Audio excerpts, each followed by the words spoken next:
नमस्कार दोस्तों, ई दृष्टि के YouTube चैनल पे आप लोगों का स्वागत है। मेरा नाम है नवीन कुमार। हम लोग एक नई श्रृंखला आपके लिए लाए हुए हैं। पॉलिटी जो राज्य व्यवस्था एवं शासन, इसको हम लोग डिटेल से डिस्कस करेंगे। तो पहले हम लोग सिलेबस डिस्कस कर लेंगे, क्या क्या पढ़ना है, क्या क्या छोड़ना है।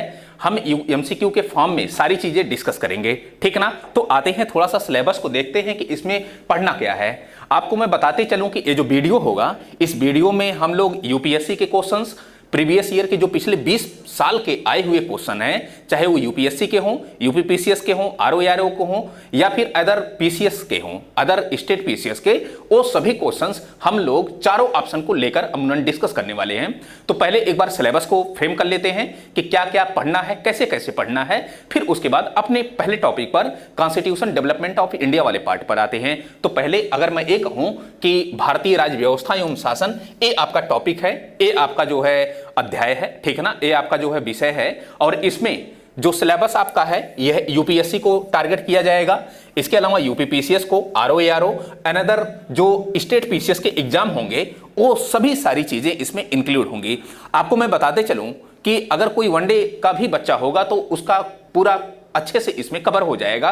पॉलिटी वाला जो सेगमेंट होगा, ठीक है ना, कॉन्स्टिट्यूशन वाला जो सेगमेंट होगा, तो आपका पहला जो अध्याय होगा, पहला जो टॉपिक होगा, वो constitution development of India, Bharat का संवैधानिक विकास होगा। इसमें हम 1773 के रेगुलेटिंग एक्ट से लेकर चलेंगे 1947 के स्वतंत्र भारत अधिनियम तक, ठीक ना भैया। फिर संविधान सभा, एक कॉन्स्टिट्यूशन असेंबली, फिर उसके बाद संविधान निर्माण प्रक्रिया, इसको हम देखेंगे।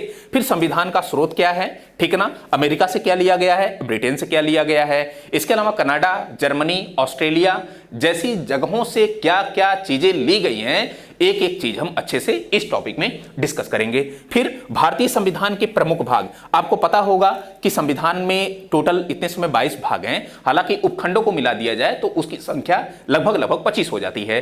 तो 22 भागों में क्या कुछ चीजें कही गई हैं, उसको हम लोग चारों ऑप्शन को अच्छे से डिस्कस करेंगे। फिर संविधान की अनुसूचियां, आपको पता होगा कि अपना जो मूल संविधान था, उस मूल संविधान में 8 अनुसूचियां हुआ करती थी, लेकिन वर्तमान में 12 अनुसूचियां हैं। मतलब कि कुल मिला जुला के संविधान में संशोधन किया गया है, और संविधान में संशोधन करके 4 अनुसूचियों को और जोड़ दिया गया। वर्तमान में 12 अनुसूचियों को, 12 अनुसूचियों में क्या क्या चीजें हैं, ये सब सारी चीजें हम लोग डिस्कस करेंगे इस वाले टॉपिक में। फिर क्या है, फिर पढ़ना है हमको, प्रियम्बल पढ़ना है, प्रस्तावना पढ़ना है। हम भारत के लोग भारत को एक संपूर्ण प्रभुत्व संपन्न समाजवादी पंथ निरपेक्ष लोकतांत्रिक गणराज्य बनाने के लिए देश के नागरिकों को सामाजिक, आर्थिक, राजनीतिक न्याय, विचार, अभिव्यक्ति, विश्वास, धर्म एवं उपासना की स्वतंत्रता, प्रतिष्ठा एवं अवसर की समता प्रदान करने के लिए व्यक्ति की गरिमा, राष्ट्र की एकता और अखंडता को सुनिश्चित करने वाली बंधुता को बढ़ाने के लिए आज दिनांक 26 नवंबर 1949 को एतद द्वारा संविधान को अंगीकृत, अधिनियमित और आत्मार्पित करते हैं।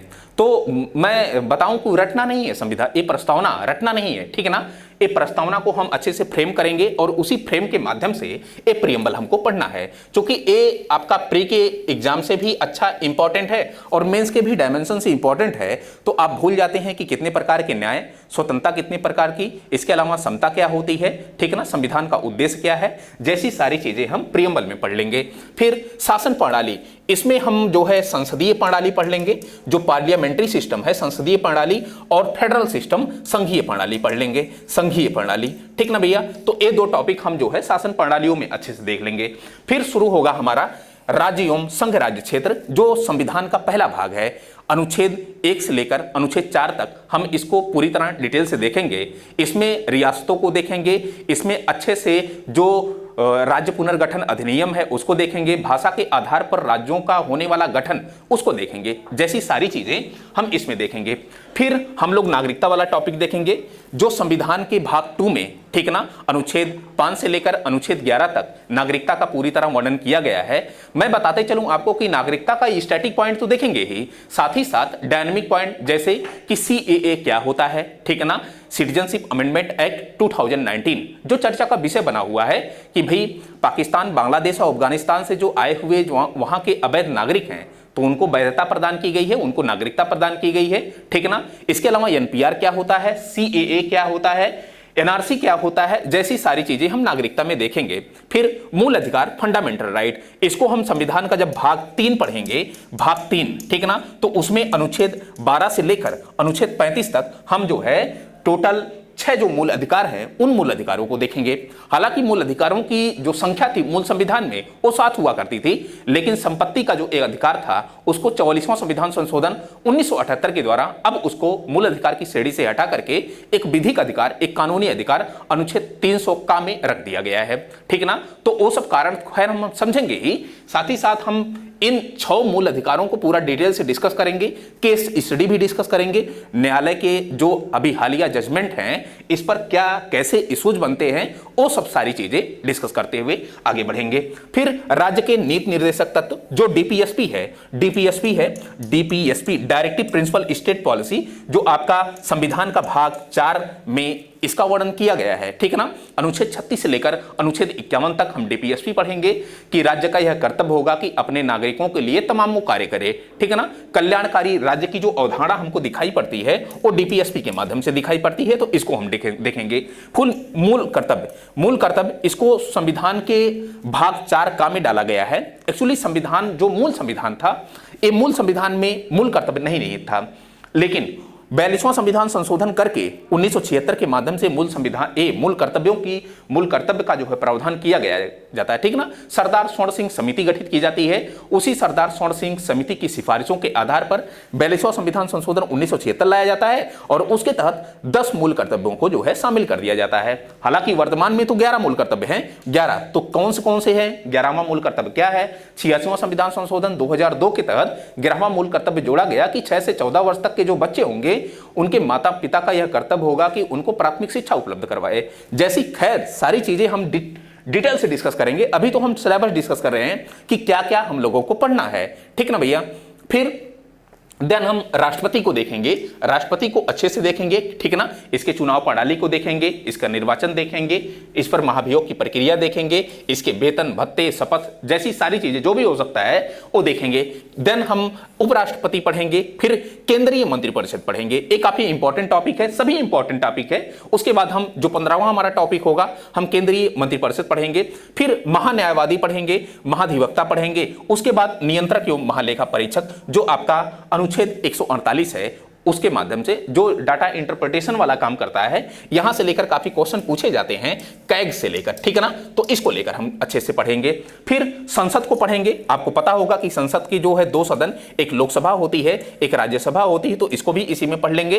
फिर उसके बाद विधायी प्रक्रिया, ठीक है ना, विधायी प्रक्रिया को अच्छे पढ़ेंगे। फिर कार्य संचालन इसको पढ़ेंगे।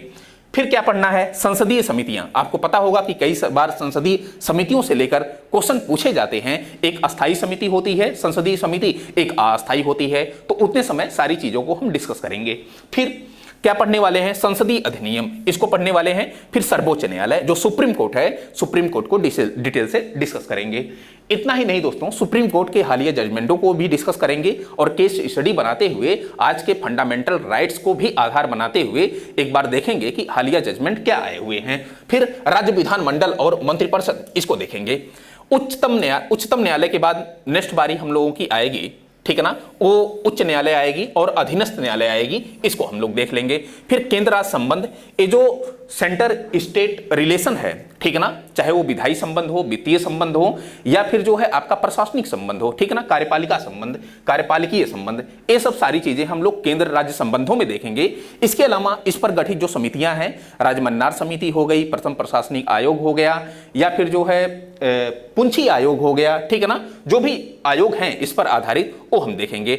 आपात उपबंध हम देख लेंगे। आपात उपबंध जैसे आपात उपबंध अनुच्छेद जो है 352 को लेकर देखेंगे, 352 राष्ट्रीय आपात। फिर अनुच्छेद 356 को लेकर देखेंगे, 356 को लेकर देखेंगे जिसमें संवैधानिक आपात या फिर जो है हम उसको कहते हैं आपका जो है राष्ट्रपति शासन। फिर अनुच्छेद 360 को लेकर देखेंगे, वित्तीय आपात जिसे कहा जाता है, ठीक ना भैया। देन हम वित्त आयोग देखेंगे। तो पहले वित्त आयोग से लेकर वर्तमान में 15वां वित्त आयोग संचालित हो रहा है, तो वित्त आयोग क्या है, ठीक है ना, वित्त आयोग में कौन कौन सी संरचना इसकी कैसी होती है, इसके अलावा कितने सदस्य होते हैं, इसका अपना कार्य क्या है, अनुच्छेद 280 किस प्रकार लिंक इससे करता है। इतने समय 15वां वित्त आयोग चल रहा है, तो 15वां वित्त आयोग से भी एक प्रकार से डायनेमिक क्वेश्चन पूछे जाते हैं। अभी हाल ही में पूछा कि 15वें वित्त आयोग ने केंद्रीय करों में राज्यों की हिस्सेदारी कितनी सुनिश्चित की है, तो वो 41% सुनिश्चित की है, ठीक है ना। तो खैर इसको तो हम लोग पढ़ेंगे ही, साथ ही साथ वो सब सारी चीजें इंटरलिंकिंग करके पढ़ेंगे कि स्टैटिक पॉइंट इसका क्या हो सकता है और साथ ही साथ डायनेमिक पॉइंट क्या हो सकता है। फिर योजना आयोग, जो आपको पता होगा कि 1 जनवरी 2015 को समाप्त करके इसके स्थान पर नीति आयोग लाया गया, तो योजना आयोग को कोरिलेट करेंगे नीति आयोग से, ठीक ना। नीति आयोग ये एक प्रकार की थिंक टैंक है, आपको पता ही होगा, तो एक प्रकार की सहकारी संघवाद पर आधारित नीति आयोग संस्था है, ठीक ना। इसके जो मुख्यमंत्री, इसके जो अध्यक्ष होते हैं वह भी कहीं ना कहीं पीएम ही थे और इसके भी अध्यक्ष पीएम ही हैं। तो सारी संरचना, सारी चीजें हम लोग जानेंगे। लोकपाल भी पास हुआ और लोकपाल, इसके अलावा लोकपाल को हम देखेंगे, लोकायुक्त को भी देखेंगे। जैसे लोकपाल जो है केंद्र स्तर पर होता है, उसी प्रकार लोकायुक्त जो होता है वो राज्य स्तर पर होता है। तो आपका ये जो है टॉपिक लोकपाल, इसको हम देखेंगे। चुनाव आयोग, इसको लेकर देखेंगे, चूंकि देखिए लगातार क्वेश्चन चुनाव आयोग से भी पूछे गए हैं, ठीक है ना।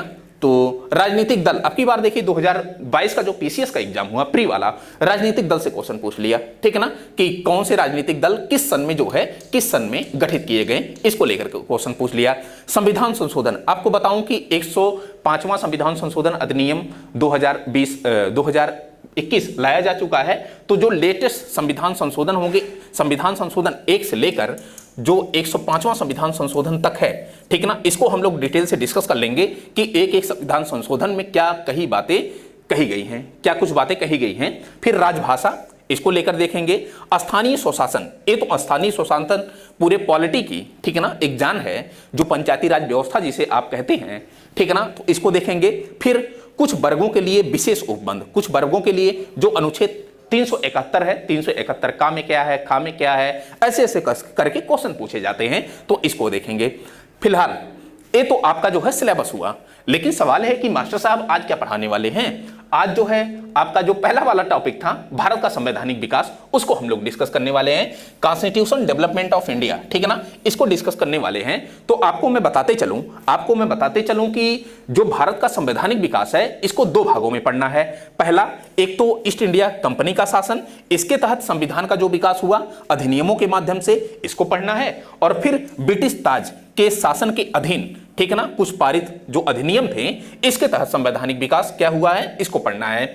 तो कुल मिला जुलाकर आप बीच का एक रास्ता अगर हम कहें कि 1857 में एक क्रांति हुई थी, ठीक ना, तो 1857 से पहले जो है कंपनी का शासन हुआ करता था, कंपनी का शासन। लेकिन 1857 की जस्ट बाद 1858 का अधिनियम लाया जाता है और 1858 के अधिनियम में होता क्या है कि जो कंपनी होती है, कंपनी ईस्ट इंडिया कंपनी, इसके शासन को समाप्त कर दिया जाता है। बोर्ड ऑफ डायरेक्टर होता है, इसको भी समाप्त कर दिया जाता है। बोर्ड ऑफ कंट्रोल होता है, इसको भी समाप्त कर दिया जाता है, ठीक ना। इसके अलावा जो गवर्नर का पद था, गवर्नर का पद, इसको भी समाप्त कर दिया जाता है। हालांकि जो बोर्ड ऑफ डायरेक्टर और बोर्ड ऑफ कंट्रोल है, इसके स्थान पर इंग्लैंड में भारत सचिव का नया एक पद सृजित किया जाता है, भारत सचिव, ठीक ना भैया।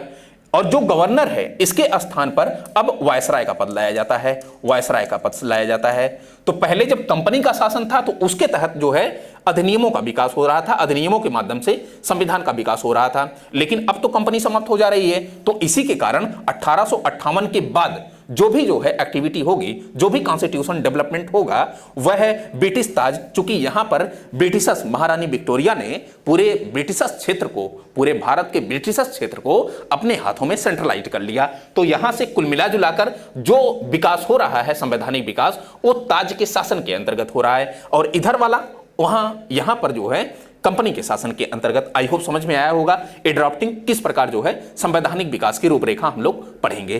तो आते हैं थोड़ा सा पहला वाला क्वेश्चन, जरा देखना, काफी अच्छा इंपॉर्टेंट क्वेश्चन है। कह रहा है कि निम्नलिखित में से किस अधिनियम के तहत कलकत्ता में सुप्रीम कोर्ट, सर्वोच्च न्यायालय की स्थापना की गई।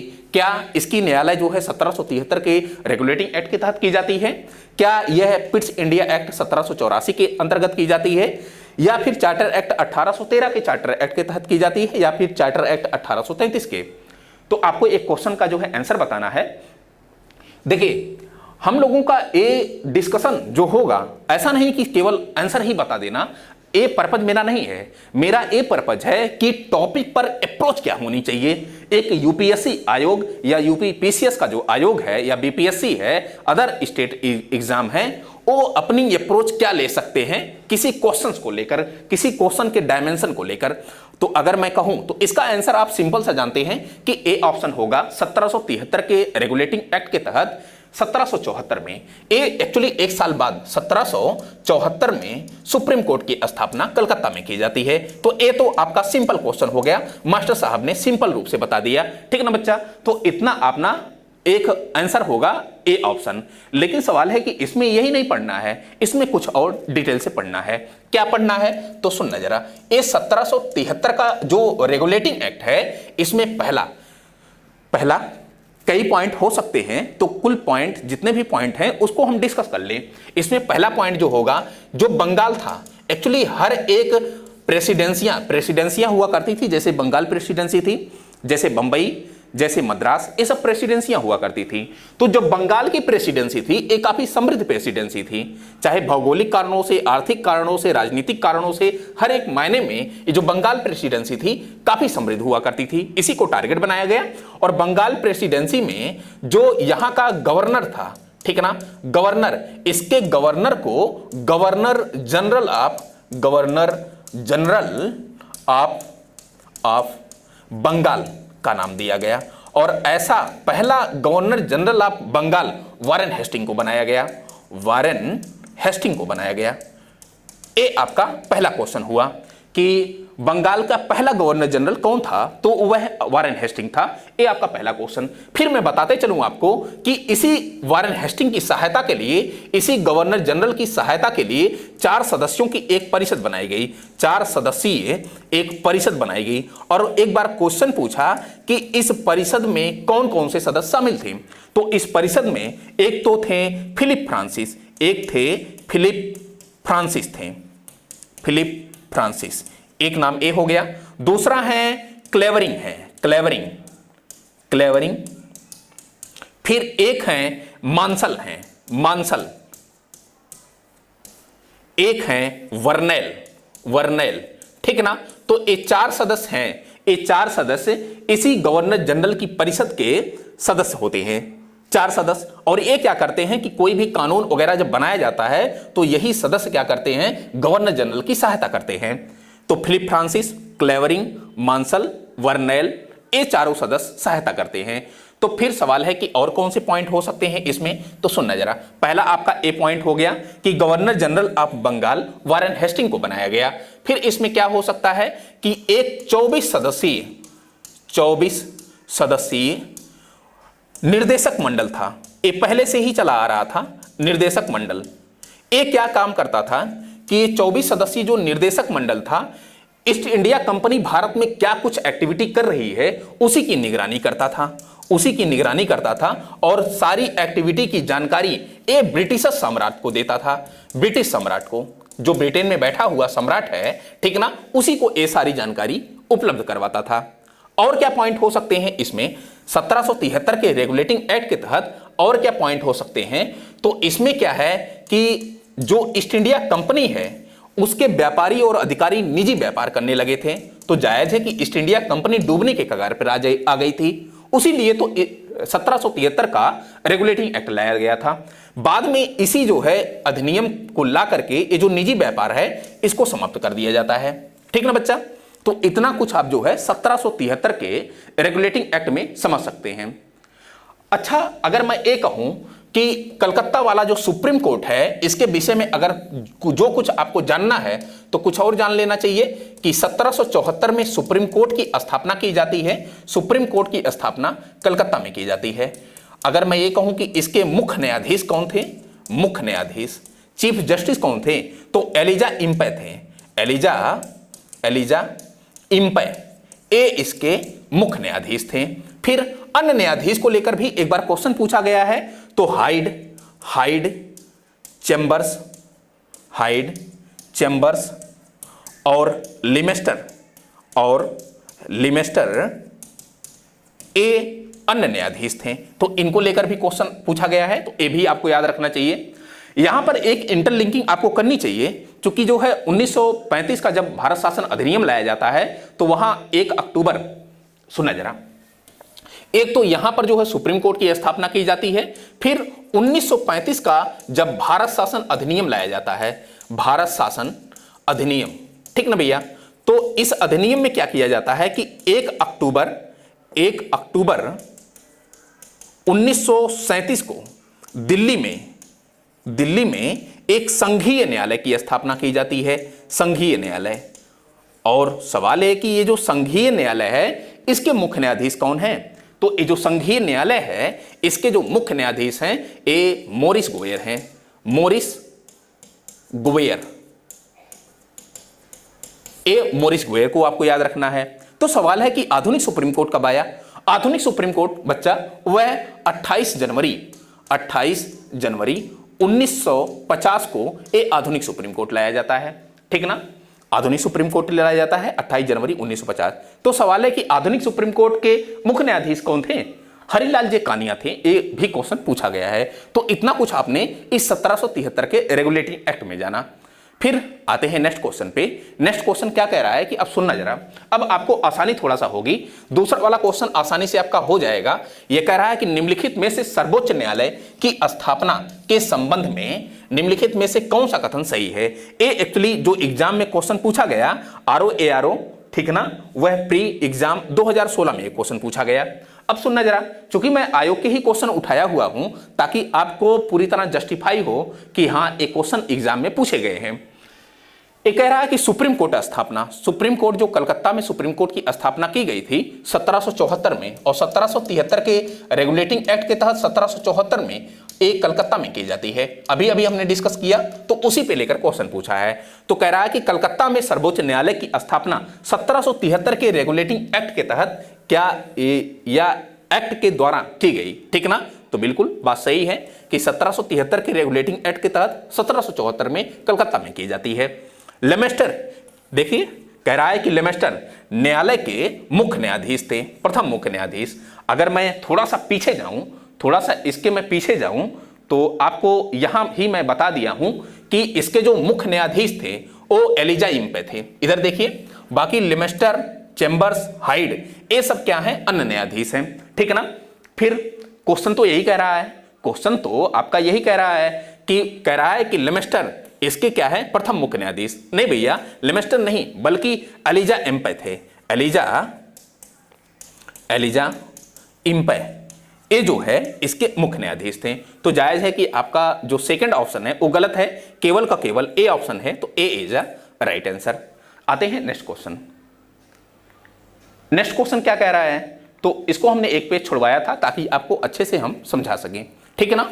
नेक्स्ट क्वेश्चन क्या कह रहा है? कह रहा है कि आपको मिलान करना है नियंत्रक परिषद।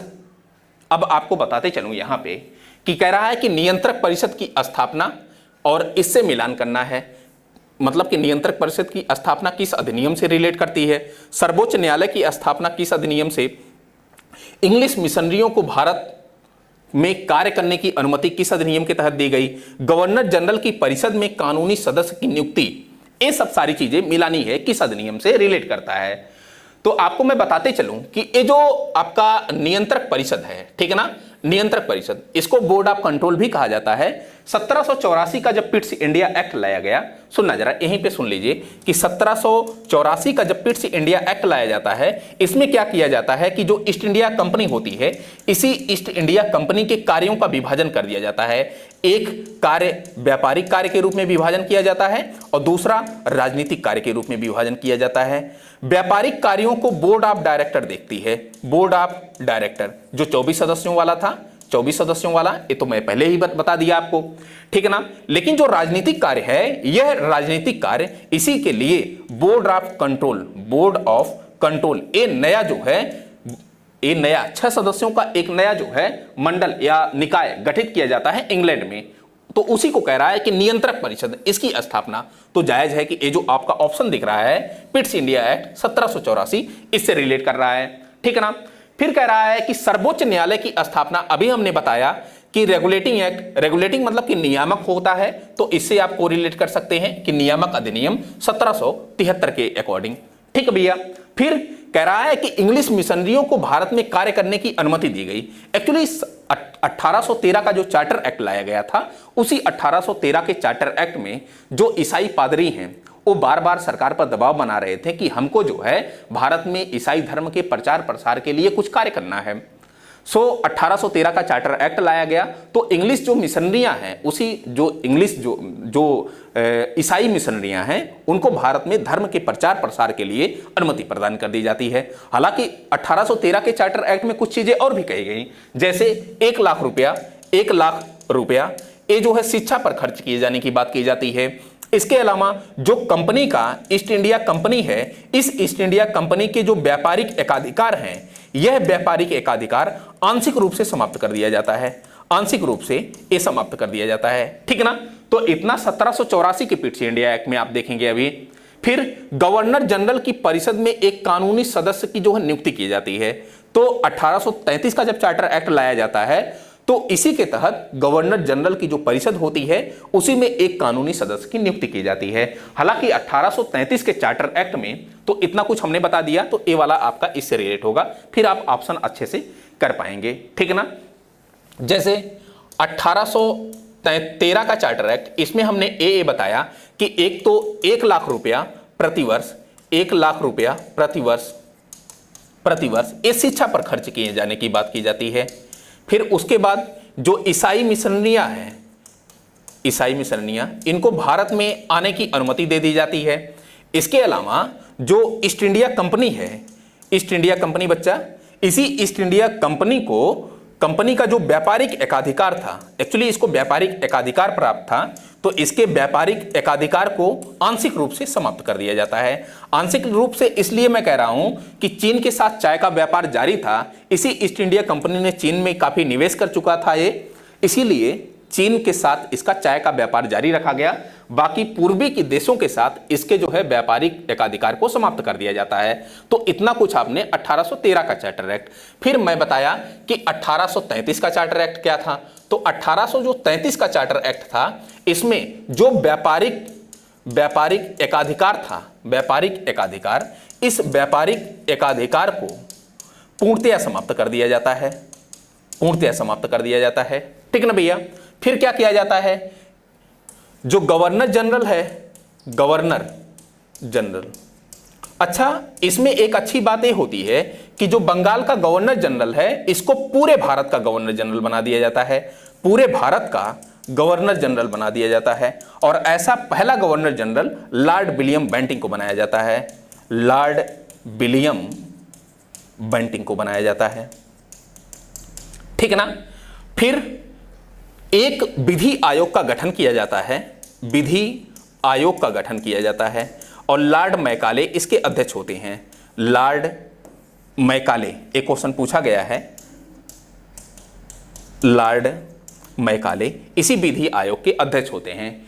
इसके अलावा जो ईस्ट इंडिया कंपनी में भर्तियां होती हैं, उसमें कहा गया कि अगर कोई भी कर्मचारियों की भर्ती होनी है तो उसमें जाति, धर्म, लिंग इस आधार पे कोई भर्ती ना हो, ठीक ना। इस आधार पे भर्ती को रोका गया कि मतलब कि जो है उसकी योग्यता के आधार पर आप ले सकते हैं, ऐसा नहीं कि किसी की जाति क्या है, धर्म क्या है, लिंग क्या है, क्षेत्र क्या है, इस आधार पे कोई भर्ती की जाए, ऐसा कुछ करने से मना किया गया। तो 1833 के चार्टर एक्ट में इतना कुछ आप देख सकते हैं, ठीक है ना भैया। फिर आते हैं नेक्स्ट क्वेश्चन। नेक्स्ट क्वेश्चन क्या कह रहा है, कह रहा है कि किस अधिनियम के द्वारा ब्रिटिश संसद ने चाय और चीन के साथ व्यापार को छोड़कर ईस्ट इंडिया कंपनी के भारत के साथ व्यापारिक एकाधिकार को समाप्त कर दिया। मुझे लग रहा है कि क्वेश्चन में दिक्कत नहीं आनी चाहिए, क्योंकि अभी अभी हमने डिस्कस किया कि जो 1813 का चार्टर एक्ट है, उसमें क्या किया गया कि ईस्ट इंडिया कंपनी के व्यापारिक एकाधिकार को पूर्णतया नहीं, आंशिक रूप से समाप्त कर दिया जाता है। क्योंकि जो चीन है, चीन में ईस्ट इंडिया कंपनी ने निवेश कर रखा था, इसीलिए उसके व्यापारिक एकाधिकार को आंशिक रूप से समाप्त किया जाता है। लेकिन जैसे ही 1813 के बाद 1833 का चार्टर एक्ट लाया जाता है, इसमें जो है इसी व्यापारिक एकाधिकार को पूर्णतया समाप्त कर दिया जाता है, पूर्णतया समाप्त कर दिया जाता है। और यहां पर कह रहा है कि ये जो है चीन के साथ चाय का व्यापार जारी रहा, मतलब कि जो एकाधिकार समाप्त किया जा रहा है वो आंशिक रूप से समाप्त किया जा रहा है। इस शब्द को लेकर भी क्वेश्चन पूछा है कि आंशिक रूप से, या फिर ऐसे भी कह सकता है कि चीन के साथ चाय का व्यापार छोड़ करके फिर व्यापारिक एकाधिकार समाप्त किया गया। तो जो आपका ऑप्शन होगा वो ए होगा। एक क्वेश्चन कब पूछा गया? यूपी आरओ में पूछा गया, मेंस में क्वेश्चन पूछा गया, वर्ष 2017 में क्वेश्चन पूछा गया है, ठीक ना। 1853 के बारे में थोड़ा सा जान लीजिए। 1853 का जो अधिनियम लाया गया था, इसके तहत पहली बार 12 सदस्यों की एक केंद्रीय विधान परिषद बनाई जाती है, जो वर्तमान में अपना संसद है। अब सुनना जरा, इसको हम सादे पेज पे बताते हैं। 1853 का जो अधिनियम है, इस 1853 के अधिनियम में पहली बार क्या किया जाता है? 12 सदस्यों की एक केंद्रीय विधान परिषद बनाई जाती है। केंद्रीय विधान परिषद, ये जो केंद्रीय विधान परिषद है, ये वर्तमान की जो संसद है ना, इसी संसद का जो पहला स्वरूप दिखाई पड़ा हमको, वो केंद्रीय विधान परिषद के रूप में दिखाई पड़ा। इसी कारण इसको हम मिनी संसद कहते हैं। कभी कभी क्वेश्चन भी पूछ लेता है कि मिनी संसद का गठन या की स्थापना किस अधिनियम के तहत की गई? तो वो 1853 के अधिनियम के तहत की गई। कितने सदस्यों के साथ शुरू हुई? तो ये 12 सदस्यों के साथ शुरू हुई। आप जैसे कि कॉम्पिटिटिव एग्जाम की तैयारी करते हैं तो ओपन एग्जाम देने जाते हैं, ओपन आप जो है कॉम्पिटिटिव एग्जाम देने जाते हैं, ठीक ना, खुली प्रतियोगी परीक्षा। तो सबसे पहले सवाल है कि खुली प्रतियोगी परीक्षा का जो है प्रावधान किस अधिनियम के तहत किया गया? इसी अधिनियम के तहत, 1853 के अधिनियम के तहत, ठीक ना। तो चाहे वो कंपनी में कर्मचारियों की भर्ती करनी हो या फिर सिविल सेवाओं की भर्ती हो, सिविल सेवाओं की भर्ती हो, ठीक ना भैया, अधिकारियों की भर्ती हो, ये दोनों भर्तियां क्या की गई? ये दोनों भर्तियां प्रतियोगी परीक्षाओं के आधार पर की जाने लगी, प्रतियोगी परीक्षाओं के आधार पर की जाने लगी। देखिए मेरी स्पीड स्लो इसलिए है क्योंकि मुझे ये विश्वास है कि ज़्यादा से ज़्यादा लोग सिविल सर्विसेज से बिलोंग करते हुए ये टॉपिक देख रहे होंगे, ठीक है ना। तो उनको शांत भाव से आराम से चलना पसंद रहता है, इसीलिए मैं कोशिश करता हूँ कि आराम से चला जाए, दीर्घकालिक रूप से अच्छे से स्ट्रेटजी बनाते हुए अच्छे से तैयारी किया जाए, ठीक है ना। तो 1853 के अधिनियम में ये सब सारी चीजें आप लिंकिंग करके देख सकते हैं। नेक्स्ट जो आपका क्वेश्चन है, क्वेश्चन नंबर 5 क्या कह रहा है? कह रहा है कि चार्टर एक्ट 1813 के संबंध में, अब देखिए क्वेश्चन मैंने इतना डिस्कस कर दिया कि आसानी से चीजें आपकी कंप्लीट रहेंगी। 1813 के चार्टर एक्ट के संबंध में निम्नलिखित कथनों पर विचार कीजिए। यह कह रहा है कि इसने भारत में ईस्ट इंडिया कंपनी के व्यापारिक एकाधिकार को चाय का व्यापार तथा चीन के साथ व्यापार को छोड़कर समाप्त कर दिया गया। अरे भैया अभी भी डिस्कस किया, चीन के साथ चाय के व्यापार को जारी रखा गया और शेष व्यापारिक एकाधिकार को समाप्त कर दिया जाता है। तो ये तो आपका ऑप्शन सही है। फिर कह रहा है कि इसने कंपनी द्वारा अधिकार में लिए गए भारतीय राज्य क्षेत्रों पर ब्रिटिश क्राउन की संप्रभुता को सुनिश्चित कर दिया। तो आपको सुनिश्चित कर दिया, जैसे ईस्ट इंडिया कंपनी के व्यापारिक एकाधिकार जैसे ही समाप्त होंगे, जायज है कि कहीं न कहीं यहां पर ब्रिटिशर्स या क्राउन का जो आधिपत्य है वो सुदृढ़ता से सुनिश्चित हो जाएगा। ये वाला भी आपका ऑप्शन सही है। लेकिन जो थर्ड ऑप्शन आपका ऑप्शन है, कह रहा है कि भारत का राजस्व अब ब्रिटिश संसद के नियंत्रण में आ गया। नहीं भैया, भारत का राजस्व तब ब्रिटिश संसद के नियंत्रण में आएगा जब 1858 का अधिनियम आएगा। सुनना जरा, 1858 का अधिनियम, 1858 का, यहां पर क्या होता है कि ब्रिटिशर्स जो राजकुमारी महारानी विक्टोरिया हैं, वो पूरे ब्रिटिशर्स भारतीय राज्य क्षेत्रों पर अपने हाथों को सेंट्रलाइज कर लेती हैं, अपने हाथों में पूरे ब्रिटिशर्स क्षेत्र को, ठीक है ना। तो यहां पर क्या होता है कि चाहे राजस्व संबंधी हो एक्टिविटी, चाहे प्रशासन संबंधी हो, सारी चीजों पर अब ब्रिटिश सम्राट का आधिपत्य हो जाता है। 1858 के अधिनियम के तहत हमने ये भी बताया कि जो बोर्ड ऑफ डायरेक्टर था, जो बोर्ड ऑफ कंट्रोल था, जो गवर्नर का पद था, जो ईस्ट इंडिया कंपनी हुआ करती थी, ईस्ट इंडिया कंपनी, इन सबको समाप्त कर दिया जाता है, ठीक है ना। इन सब को समाप्त कर दिया जाता है और जो बोर्ड ऑफ डायरेक्टर और बोर्ड ऑफ कंट्रोल है, इसके स्थान पर भारत सचिव का नया पद लाया जाता है। भारत सचिव का नया पद लाया जाता है। अच्छा, एक मजे की बात बताऊं, पहला भारत का जो राज्य सचिव है, पहला भारत का सेक्रेटरी ऑफ इंडिया जो है, वह लॉर्ड स्टैनली है। लॉर्ड स्टैनली, ये आपका भारत राज्य सचिव है पहला। लेकिन वहीं पे गवर्नर जनरल का जब पद समाप्त करके इसके स्थान पर वायसराय को लाया जाता है। वायसराय, तो पहला भारत का वायसराय कौन बनाया गया? लॉर्ड कैनिंग बनाया गया, ये तो आपको पता ही होगा। ईस्ट इंडिया कंपनी का शासन समाप्त कर दिया जाता है, ठीक है ना, ईस्ट इंडिया कंपनी का शासन भी समाप्त कर दिया जाता है। तो इतना कुछ आपने 1858 के अधिनियम में देखा, ठीक है भैया। फिर आते हैं नेक्स्ट क्वेश्चन। खैर इसका ऑप्शन अगर हम देखें, इसका ऑप्शन क्या होगा, तो जो तीसरा वाला ऑप्शन है ये तीसरा नहीं होगा, तो 1 और 2, 1 और 2, तो ए इज अ राइट आंसर, ए आपका ऑप्शन सही होगा, ठीक है ना। आते हैं नेक्स्ट क्वेश्चन। नेक्स्ट क्वेश्चन क्या कह रहा है, कह रहा है कि 6 नंबर क्वेश्चन, निम्नलिखित में से किस अधिनियम के अंतर्गत भारतीय विधान परिषद को बजट पर बहस करने की शक्ति प्राप्त हुई। भारतीय विधान परिषद पर बजट पर बहस करने की, अब देखिए बजट से सवाल है कि क्वेश्चन जब आया तो बजट से एक क्वेश्चन आता है 1892 के अधिनियम से, एक क्वेश्चन आपका आता है 1909 के अधिनियम से, फिर देन एक क्वेश्चन आपका आता है 1919 के अधिनियम से। तो सवाल है कि तीनों में कंफ्यूजन ना हो तो तीनों को पढ़ लिया जाए, पहले पढ़ लिया जाए उसके बाद सॉल्व किया जाए। सुनना जरा, अगर मैं ये कहूं कि 1892 का जो अधिनियम है यहां पे क्या किया जाता है, तो यहां पर क्या किया गया, बजट पेश किया गया, बजट को पेश किया जाने लगा और बजट जो पेश किया जाता था इस पर बहस की जाती थी, ठीक ना, बहस की जाती थी। लेकिन आपको यहां पे पता होना चाहिए कि जो लोकहित के मुद्दे हैं उनको नहीं उठाया जाता था, ना तो लोकहित के मुद्दों को उठाया जा सकता था, ना तो इस पर अनुपूरक प्रश्न पूछा जा सकता था, क्रॉस क्वेश्चन इस पर नहीं किए जा सकते थे, ठीक ना। ये 1892 का अधिनियम है। देन उसके बाद 1909 का अधिनियम लाया गया और 1909 का जो अधिनियम है उसको पार्लियामेंटरी सुधार भी कहा जाता है, ठीक ना भैया। तो 1919 का जो 1909 का जो अधिनियम लाया जाता है इसमें क्या किया जाता है, ए वाली जो समस्या थी इसको हल करके मतलब कि कहा जाता है कि अब लोकहित के मुद्दों पर आसानी से जो है बहस की जा सकती है, अनुपूरक जो है प्रश्न पूछे जा सकते हैं, यहां पर 1909 के अधिनियम में इजाजत दे दी जाती है।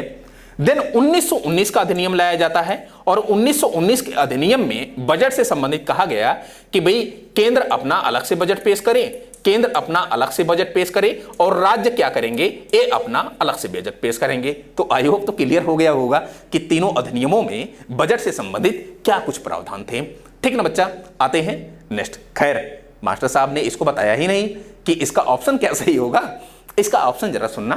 क्वेश्चन नंबर 6 का बजट पर बहस करने की शक्ति दी जाती है, तो जो आपका 1892 का अधिनियम है यहां पे, ठीक है ना। लेकिन सवाल है कि जब क्रॉस क्वेश्चन लोकहित के मुद्दों पर चर्चा, वो 1909 का अधिनियम हो जाएगा। 1919 का अधिनियम क्यों चर्चा में रहेगा बजट के, तो जायज है कि यहां पर प्रांतों को अपना अलग से बजट पेश करने की स्वायत्तता या स्वतंत्रता दे दी जाती है, इसलिए 1909 का अधिनियम 1919 का अधिनियम जिम्मेदार होगा। तो ये आपका जो क्वेश्चन पूछा गया था वर्ष 2003 में यूपीपीसीएस के प्री के एग्जाम में, ऐसा कुछ आपने यहां पे देखा। देन नेक्स्ट क्वेश्चन क्या कह रहा है कि ब्रिटिश भारत में सांप्रदायिक प्रतिनिधित्व की व्यवस्था किस अधिनियम के द्वारा हुई। अब देखिए सबसे पहले 1909 का अधिनियम लाया जाता है और 1909 के अधिनियम को ला करके सबसे पहले मुसलमानों के लिए पृथक निर्वाचन प्रणाली का प्रावधान किया जाता है। 1909 का अधिनियम, और इसी 1909 के अधिनियम में ला करके सांप्रदायिक आधार पर कह सकते हैं या फिर पृथक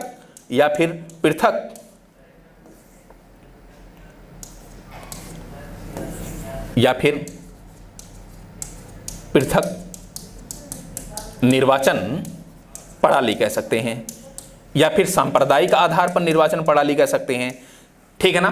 तो सबसे पहले मुसलमानों के लिए सांप्रदायिक निर्वाचन प्रणाली का जो प्रावधान है वो पार्लियामेंटरी सुधार या 1909 के भारत शासन अधिनियम में किया जाता है।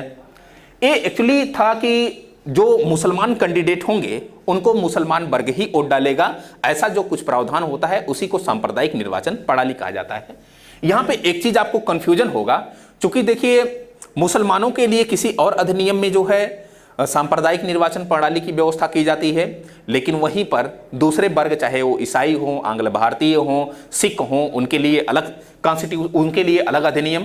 तो एक ड्राफ्टिंग अगर हम करें इसको लेकर, सांप्रदायिक निर्वाचन प्रणाली को लेकर, तो कंफ्यूजन दूर हो जाएगा। सांप्रदायिक निर्वाचन प्रणाली, ये जो सांप्रदायिक निर्वाचन प्रणाली है 3 अधिनियमों से कोरिलेट करती है। पहला जो अधिनियम आपका होगा यह 1909 का अधिनियम होगा, देन आपका 1919 का अधिनियम होगा, देन आपका 1935 का भारत शासन अधिनियम होगा। तीनों अधिनियमों को जानने के बाद ही आप अच्छे से डिसाइड कर सकेंगे कि जो सांप्रदायिक निर्वाचन प्रणाली है वाकई कैसे कहां से क्वेश्चन पूछे जा सकते हैं और आसानी से हो जाएंगे। अगर मैं ये कहूं कि मुसलमानों के लिए, केवल यहां पर मुसलमानों के लिए सांप्रदायिक निर्वाचन प्रणाली की अगर व्यवस्था कहे या प्रावधान कहे तो वह जो है 1909 के मार्ले मिंटो सुधार या फिर 1909 के अधिनियम में की गई। लेकिन सवाल यह है कि आंग्ल भारतीयों के लिए, जब आप भारत का संविधान का अनुच्छेद 366 पढ़ेंगे तो वहां पर आंग्ल भारतीयों की परिभाषा दी गई है। एक ऐसा विदेशी, एक ऐसा अंग्रेज जो भारतीय महिला के साथ शादी विवाह कर लिया हो, उसके जो बच्चे होंगे वही आंग्ल भारतीय कहलाएंगे। तो आंग्ल भारतीयों का जो है प्रतिनिधित्व भी होना चाहिए, ठीक ना। इसके लिए क्या किया गया, सांप्रदायिक निर्वाचन प्रणाली की व्यवस्था 1919 के अधिनियम में की गई। ठीक है भैया, इतना कुछ आपने इसमें जाना। फिर सवाल है कि ईसाइयों के लिए भी कर दी गई सांप्रदायिक निर्वाचन प्रणाली की व्यवस्था। फिर उसके बाद यहां पर आपका सिखों के लिए सांप्रदायिक निर्वाचन प्रणाली की व्यवस्था 1919 के अधिनियम में की गई। लेकिन फिर अगर मैं ये कहूं कि महिलाएं कहां जाएंगी, तो सवाल है कि महिलाओं के लिए भी सांप्रदायिक निर्वाचन प्रणाली की व्यवस्था दोस्तों की गई। ये 1935 के अधिनियम में की गई। वहीं पर महिलाओं के साथ साथ जो मजदूर वर्ग हैं, मजदूरों को भी सांप्रदायिक निर्वाचन प्रणाली में शामिल कर लिया गया। अगर ये क्वेश्चन पूछे कि मजदूरों, महिलाओं को सांप्रदायिक निर्वाचन प्रणाली की व्यवस्था में प्रावधान दिया गया, स्थान दिया गया, 1935 का अधिनियम होगा। तो इतना कुछ आपने इसमें कोरिलेट किया। सुनना जरा, अगर एक क्वेश्चन पूछे कि महिलाओं को सबसे पहले मत देने का अधिकार किस अधिनियम में किया गया, तो 1919 का जो अधिनियम है यहां पे आप पढ़ सकते हैं। 1919 जो महिलाएं हैं, इन महिलाओं को मत देने का अधिकार सबसे पहले, मत देने मतलब कि समझ रहे हैं, वोटिंग राइट जो है, वोटिंग राइट मतलब कि वोटिंग कर सकती हैं, वोट कर सकती हैं, मतदान कर सकती हैं। ऐसा पहली बार इनको राइट 1919 के अधिनियम में दिया गया। तो आई होप आपको पसंद आया होगा कि जो ड्राफ्टिंग की गई है, जो कंफ्यूजन होता है कि किसमें क्या क्या चीजें इंक्लूड की गई हैं, वो सारी चीजें अब आपकी दूर हो जाएंगी, समस्याएं। तो ऐसा कुछ क्वेश्चन कहा गया था, किसमें कहा गया था, तो आते हैं जो पिछला वाला क्वेश्चन था उसको एक बार देख लेते हैं। कह रहा है कि सांप्रदायिक निर्वाचन प्रणाली, तो सांप्रदायिक निर्वाचन प्रणाली की जो शुरुआत होती है, व्यवस्था की जाती है, वो 1909 के अधिनियम में की जाती है। फिर यहां पर जो मार्ले मिंटो सुधार आता है, यहां हमने बताया कि दूसरी चीज आंग्ल भारतीयों के लिए, ईसाइयों के लिए और आपका सिखों के लिए यहां पर की जाती है। देन ये जो 1935 है, यहां पर महिलाओं और मजदूरों के लिए की जाती है सांप्रदायिक निर्वाचन प्रणाली की व्यवस्था। ये 1992 का बताया हमने कि भाई जो बजट पर बहस करने, ठीक है ना, वो जो है बजट पेश करने, इसका राइट आपका जो है 1892 का अधिनियम। आते हैं नेक्स्ट क्वेश्चन क्या कह रहा है कि निम्नलिखित में से किस अधिनियम के द्वारा भारत में संघीय न्यायालय की व्यवस्था की जाती है। हमने देखिए अभी पहले ही बताया, पहला ही क्वेश्चन जब था उसमें हमने ये बताया कि सुप्रीम कोर्ट की स्थापना 1773 के रेगुलेटिंग एक्ट के तहत इसकी स्थापना 1774 में कहां पे की जाती है, कलकत्ता में की जाती है, ठीक ना भैया। फिर हमने बताया कि इसके अलावा अगर आपको जानना ही है तो कोरिलेट करिए 1935 के भारत शासन अधिनियम से, और 1935 के भारत शासन अधिनियम में 1 अक्टूबर 1937 को दिल्ली में एक संघीय न्यायालय की स्थापना की जाती है। फेडरल कोर्ट इसे कहा जाता है, संघीय न्यायालय, फेडरल कोर्ट। और इसी संघीय न्यायालय का जो मुख्य न्यायाधीश था वो मोरिस गोवेयर था। इसको भी आपको याद रखना चाहिए, मोरिस गोवेयर, ठीक ना भैया। तो इतना कुछ हमने इसमें देखा। तो संघीय न्यायालय पूछ रहा है तो आपका इनमें से कोई नहीं होगा। 1935 का चूंकि अधिनियम लाया गया था, इनमें से कोई नहीं होगा। 1861 का अधिनियम अभी हाल ही में जो एग्जाम हुआ पीसीएस का, 2022 का पीसीएस या आरओ का शायद हुआ था, उसमें एक क्वेश्चन पूछा गया। खैर ये यूपीपीसीएस 2014 में पूछा गया है, लेकिन यहां पर पूछा गया इस अधिनियम को लेकर कि विभागीय प्रणाली की व्यवस्था, विभागीय प्रणाली की का प्रावधान किस अधिनियम में किया गया, या फिर इसी विभागीय प्रणाली को पोर्टफोलियो प्रणाली कहा जाता है, मंत्रिमंडलीय प्रणाली कहा जाता है, जैसी सारे नामों से जाना जाता है, ठीक ना। तो 1861 के अधिनियम के तहत विभागीय प्रणाली का प्रावधान किया जाता है। इसके अलावा मजे की आपको बात बताऊं, अच्छा ड्राफ्टिंग करके बताता हूं यार, नहीं तो कहेगा लड़का की मास्टर कुछ बता ही नहीं रहे हैं। 1861 का अधिनियम सुनना जरा। ये जो 1861 का अधिनियम है, पहली बात तो यहां पर हाईकोर्ट एक एक्ट लाया जाता है। आपको पता होगा कि हाईकोर्ट जो एक्ट लाया जाता है 1862 में लाया जाता है। देखिए 1861 के अधिनियम के तहत लाया जाता है, लेकिन 1862 में इनकी स्थापना की जाती है। तो आपको पता होगा कि कलकत्ता हाईकोर्ट, आपको पता होगा कि मुंबई हाईकोर्ट, मद्रास हाईकोर्ट, इन तीनों हाईकोर्टों की जो स्थापना की जाती है वो 1861 के अधिनियम के तहत 1862 में की जाती है। हाईकोर्ट एक्ट भी इसे कहा जाता है। फिर देन हमने एक चीज बताया कि विभागीय प्रणाली की प्रावधान किया जाता है, विभागीय प्रणाली का प्रावधान, या फिर इसको हम कह सकते हैं कि पोर्टफोलियो प्रणाली, या फिर इसको हम ये कह सकते हैं कि मंत्रिमंडलीय प्रणाली, इसको भी हम कह सकते हैं। ठीक ना भैया? तो इतनी सारी चीजें हम इसमें कह सकते हैं। 1861 में एक चीज और भी कह सकते हैं कि जो वायसराय था, सुनना जरा ध्यान से, जो वायसराय है, इसी वायसराय को अध्यादेश जारी करने की शक्ति दे दी गई, अरे भैया हमने बताया ना आपको कि 1853 के अधिनियम में एक केंद्रीय विधान परिषद बनाई गई थी 12 सदस्यों की। ये बताइए कि वर्तमान में अनुच्छेद 123 के तहत राष्ट्रपति महोदय को अध्यादेश जारी करने की शक्ति दी गई है। ठीक है ना? अध्यादेश जारी करने की शक्ति दी गई है। तो अध्यादेश जारी कब किया जाता है? जब जो है सत्र जो है संसद का सत्र ना चल रहा हो और तत्काल में किसी अधिनियम की आवश्यकता पड़ जाए, सो जो है राष्ट्रपति क्या करता है? अध्यादेश जारी करता है। और अध्यादेश वही पावर रखता है जो एक जो है एक्ट की पावर होती है। तो उसी प्रकार अगर ये 1853 का जो मिनी पार्लियामेंट है, केंद्रीय विधान परिषद, अगर ये सत्र में ना चल रहा हो, काम ना कर रहा हो, देन वायसराय के पास ये पावर दी गई कि यह अध्यादेश जारी करके कानून क्रिएट कर सकता है। ठीक ना? तो इतना कुछ आपने इसमें जाना। और क्या जान सकते हैं 1861 के अधिनियम में? और क्या जान सकते हैं आप? तो और ये जान सकते हैं कि जो वायसराय है वो गैर सरकारी सदस्य के रूप में जो गवर्नर जनरल है, ठीक है ना, वायसराय की एक परिषद है, वो परिषद जो चली आ रही थी, उसी परिषद में गैर सरकारी सदस्य के रूप में भारतीयों को शामिल कर सकता है। मजे की आपको बात बताऊं कि 3 भारतीय सदस्यों को गैर सरकारी सदस्यों में शामिल किया गया। एक पटियाला का राजा था, एक बनारस का राजा, ये भी करके क्वेश्चन पूछा गया है। एक बनारस का राजा था, बनारस का राजा, और एक था सर दिनकर राव।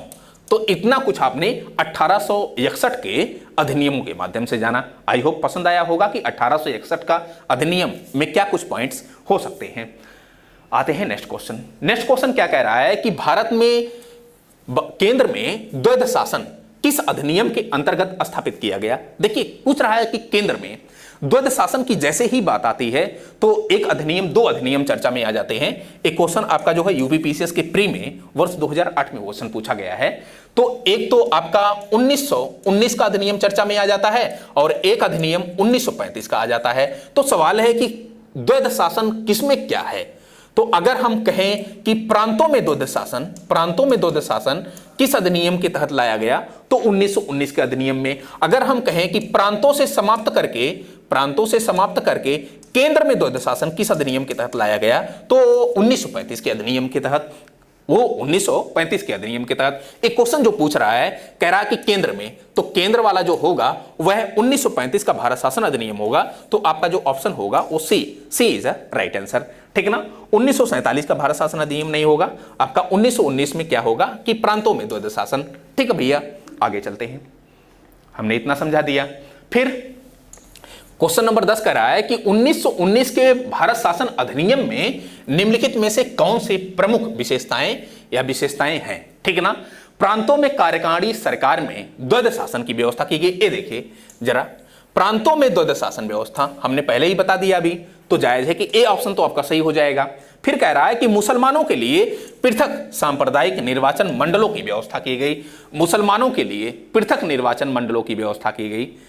अरे भैया, मुसलमानों के लिए हमने अभी बताया कि जो 1909 का पार्लियामेंटो सुधार था, उसमें जो है मुसलमानों के लिए पृथक निर्वाचन प्रणाली की व्यवस्था की जाती है।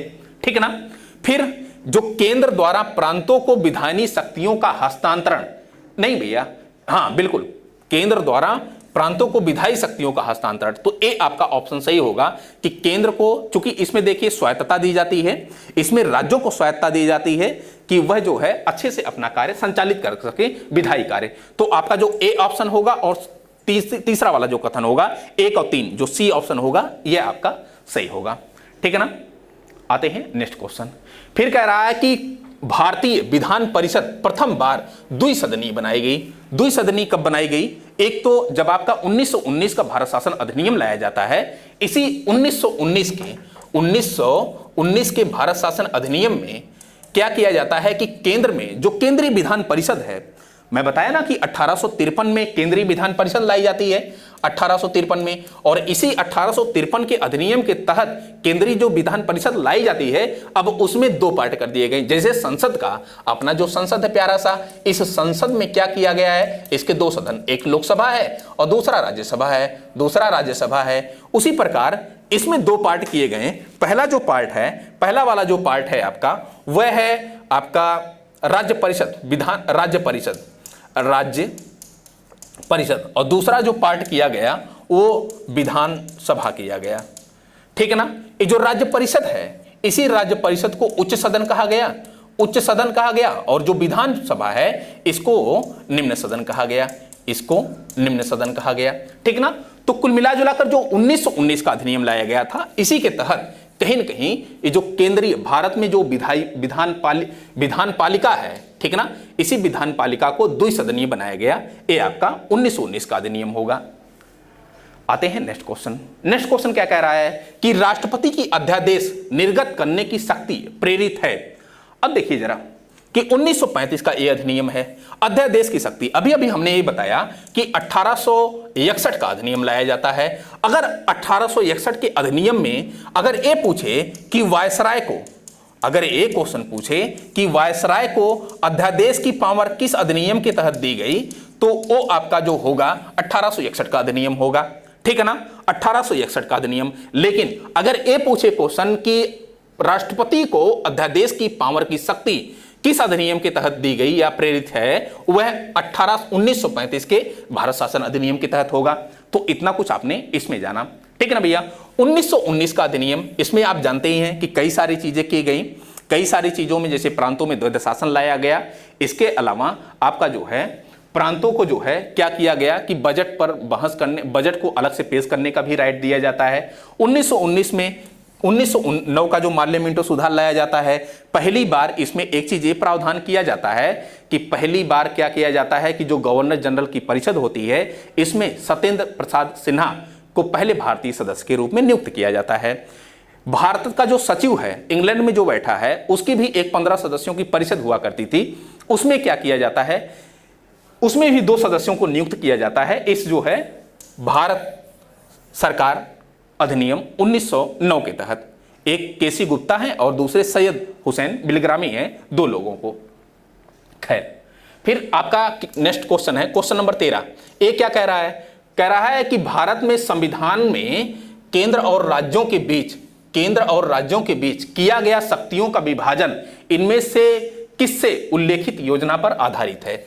अब देखिए, ये जो आपका क्वेश्चन नंबर 13 है, केंद्र और राज्यों के बीच जो शक्तियों का विभाजन है, वह है आपका ये भारत सरकार अधिनियम 1935 इसके तहत किया गया। भारत सरकार अधिनियम 1935 इसके तहत एक्चुअली विषयों का विभाजन किया जाता है। विषयों का विभाजन ये 2 रूपों में किया जाता है। एक रूप होता है कि संघ सूची के रूप में, एक होता है समवर्ती सूची, एक होता है राज्य सूची के रूप में, और एक होता है समवर्ती सूची के रूप में। ठीक है ना। तो वहीं पर केंद्र और राज्य के विषयों का बंटवारा, शक्तियों का बंटवारा ये 1935 के अधिनियम में किया जाता है। ठीक है दोस्तों, तो 13 क्वेश्चन हमारा समाप्त हो गया। 14वां वाला जो क्वेश्चन है वो अपना कह रहा है कि 14 नंबर क्वेश्चन जरा देखना। कह रहा है कि संघीय व्यवस्था और केंद्र में द्वैध शासन। अभी हमने बताया कि प्रांत में अगर द्वैध शासन की बात आए तो 1919 का अधिनियम ये 1919 का अधिनियम, इसको लेंगे। और जैसे ही केंद्र में द्वैध शासन की बात आए उसको 1935 के अधिनियम में लेंगे। क्योंकि 1919 का जो अधिनियम लाया गया था वहां पर हस्तांतरित विषय और आरक्षित विषय के रूप में डिवाइडेशन कर दिया जाता है, और कुछ सब्जेक्ट हस्तांतरित के रूप में शामिल कर दिए जाते हैं और कुछ सब्जेक्ट जो है वह आरक्षित रूप में। आरक्षित विषयों पर जो कानून बनाने का अधिकार होता है वह गवर्नर और उसकी परिषद का होता है, और जो वहीं पर जो हस्तांतरित विषय पर कानून बनाने का अधिकार होता है वह गवर्नर और भारतीय जो मंत्री होते हैं उनका होता है। ठीक है ना। तो केंद्र में द्वैध शासन जैसे भी बात आए वो आपका 1935 के भारत शासन अधिनियम। देन नेक्स्ट क्वेश्चन क्या होगा? नेक्स्ट क्वेश्चन आपका कह रहा है कि अखिल भारतीय महासंघ। अखिल भारतीय महासंघ ये क्या है? अखिल भारतीय महासंघ तो 1935 का जब अधिनियम लाया गया था, इसी 1935 के अधिनियम के तहत एक अखिल भारतीय संघ बनाया गया, अखिल भारतीय संघ। और इसमें कहा गया कि जो प्रांत होंगे इन प्रांतों को और देशी रियासतों को मिला करके एक जो है अखिल भारतीय संघ बनाया जाएगा। तो ये आपका 1935 का भारत शासन अधिनियम। ठीक ना भैया। फिर आते हैं नेक्स्ट क्वेश्चन। नेक्स्ट क्वेश्चन क्या कह रहा है कि 1935 के अधिनियम द्वारा स्थापित संघ में अवशेष जो शक्ति है एक किसको दी गई? जो अवशिष्ट शक्तियां हैं ये देखिए आपका गवर्नर जनरल को दी गई। एक्चुअली शक्तियों का जो विभाजन किया गया था वो केंद्र सूची के रूप में किया गया था, वो राज्य सूची के रूप में किया गया था और समवर्ती सूची के रूप में किया गया था। केंद्र सूची के विषयों पर केंद्र कानून बनाएगा, राज्य सूची के विषयों पर राज्य और समवर्ती सूची के विषयों पर दोनों कानून बनाएंगे। केंद्र भी कानून बनाएगा और राज्य भी कानून बनाएंगे। लेकिन सवाल है कि अगर कोई एक ऐसा सब्जेक्ट आ जाए जो तीनों में ना हो तो ऐसे विषय अवशिष्ट विषय या अवशेष शक्तियां कहलाती हैं, और इस पर जो कानून बनाने का अधिकार दिया गया वह है गवर्नर जनरल को दिया गया। अच्छा, वर्तमान में अवशिष्ट शक्तियों पर या अवशेष शक्तियां किसको प्राप्त हैं? तो केंद्र को प्राप्त हैं। कहां से ग्रहण की गई हैं? तो कनाडा के संविधान से ग्रहण की गई हैं। इतना कुछ हमने क्वेश्चन नंबर 16 में जाना। देन क्वेश्चन नंबर 17 क्या कह रहा है?